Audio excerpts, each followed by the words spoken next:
Greetings and welcome to the Homeless Consultant channel. My name is Paul B. I am the Homeless Consultant with this breaking news from the United States.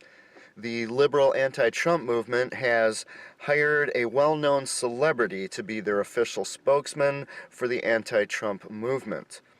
According to unconfirmed reports from inside sources, the position was financed by an anonymous donor known only as GS. Oh, and now here is the very first interview with the anti-Trump movement's new spokesman, who will lay out the movement's grievances and strategy.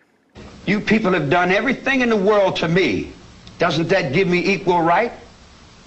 I can do anything I want to you people at any time I want to, because that's what you've done to me. There's no need to feel guilty. I haven't done anything I'm ashamed of.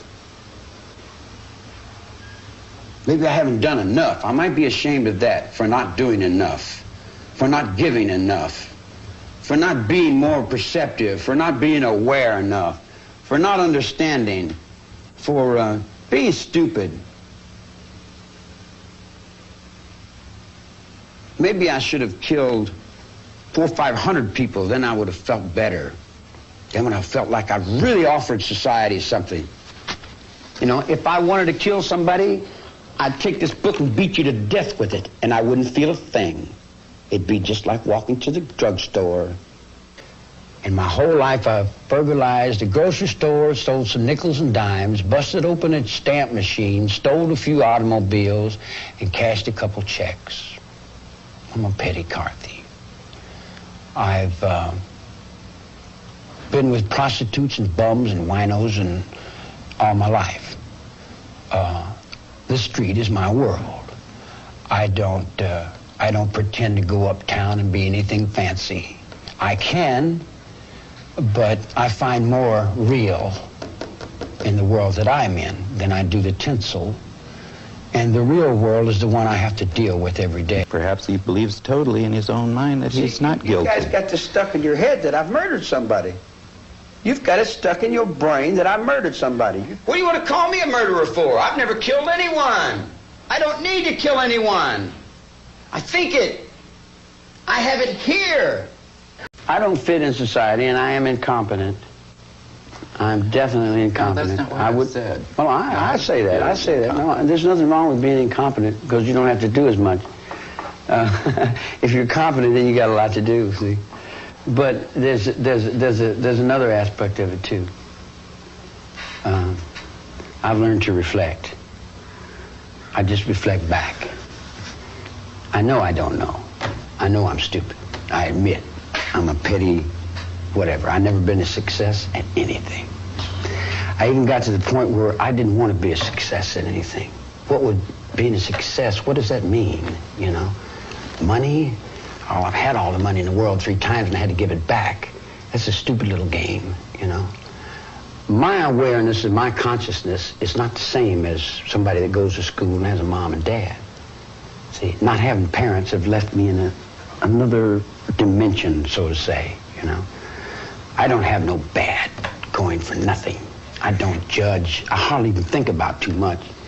It's hard for me to remember breakfast. Do you feel blame? Are you mad? Do you feel like Wolves Kebabs right friends? Get friends.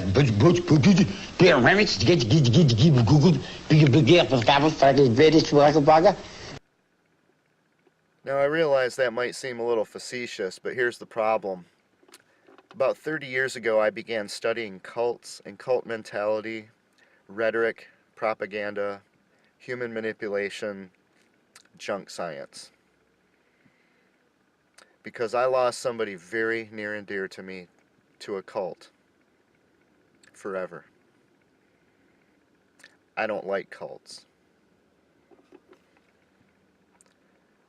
Let's take a little closer look at Charles Manson.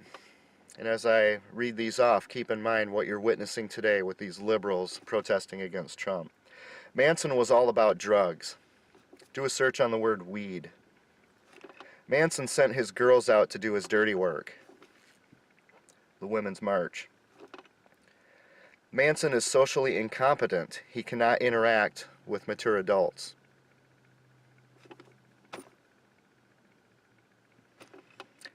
Manson was intolerant of opposition, despite being known incorrectly, by the way, as a hippie who were supposed to be tolerant. Might call that hypocrisy. Manson offered no solutions whatsoever, only problems. Manson claimed to be all about Atwa, air, trees, water, and animals. Just a smokescreen to cover his tracks for what he was really doing. Manson has serious psychological problems. Give it whatever label you want. Psychopathology, sociopathology, it doesn't matter. Look at the way he behaves. The man is crazy. Look at the way these Trump protesters are behaving. Despite all of this, Manson got endless media attention. Why do we even know about all these Trump protesters? Endless media attention.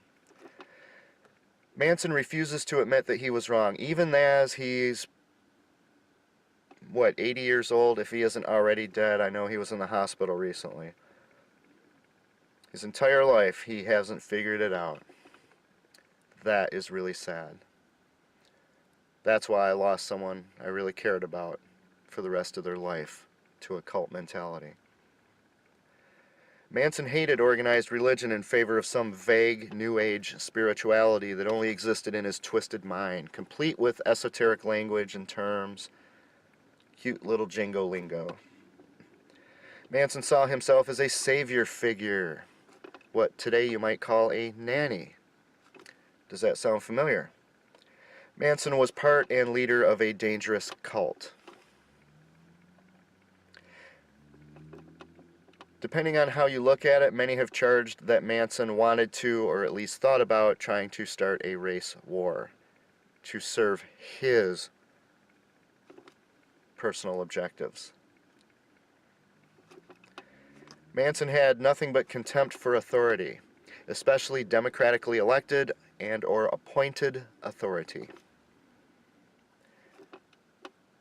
Manson is not educated, but he tries to sound like he is. He tries to sound very clever.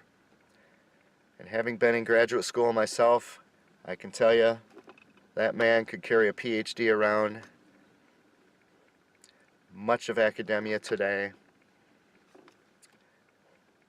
and no one would even know who they're dealing with. Manson never grew up. Manson talked about killing people like it ain't no big thing. Do a search on the internet, on Twitter, wherever, on Trump and the word assassination, things like that. Look at all the death threats, all the threats of violence.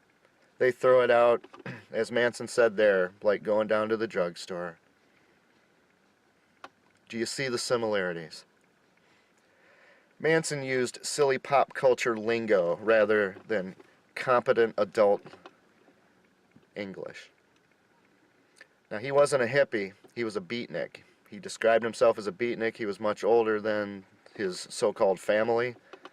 He was from the beatnik era, but he still had his own little hipster lingo that he thought was so cool. You dig?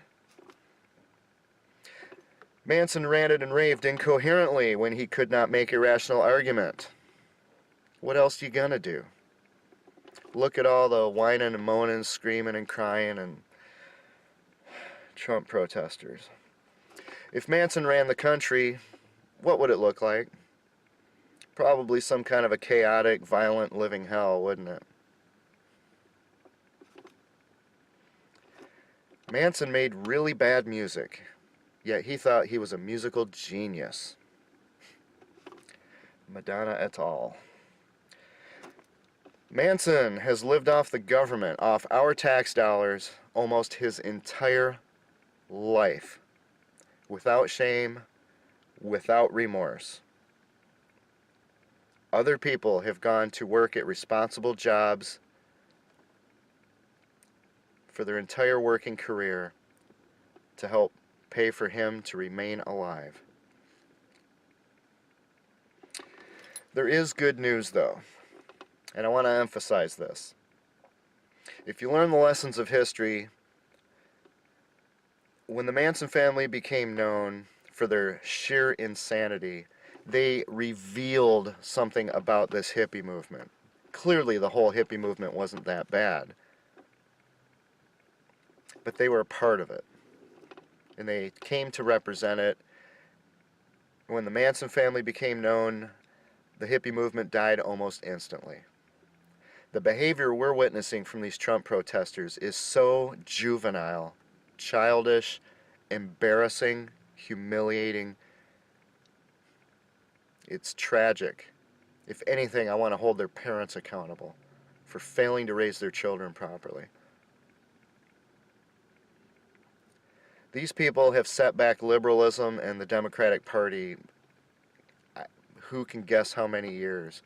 Who in their right mind would ever want to be associated with that kind of idiocy? It's going to be years and years and years before they recover from this display of human stupidity we have seen since Trump was elected, just as the hippie movement really never recovered from the display of human stupidity we saw with the Manson family. And that, my friends, is the good news.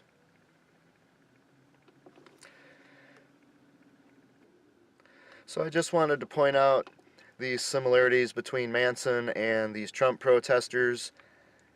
It's pretty striking and pretty shocking, isn't it? I hope you'll think about it, and I hope you'll spread this video around so other people will think about it. It's going to fade away. It's going to go away at some point. Children can only throw a tantrum for so long before they finally get tired and have to go take a nap.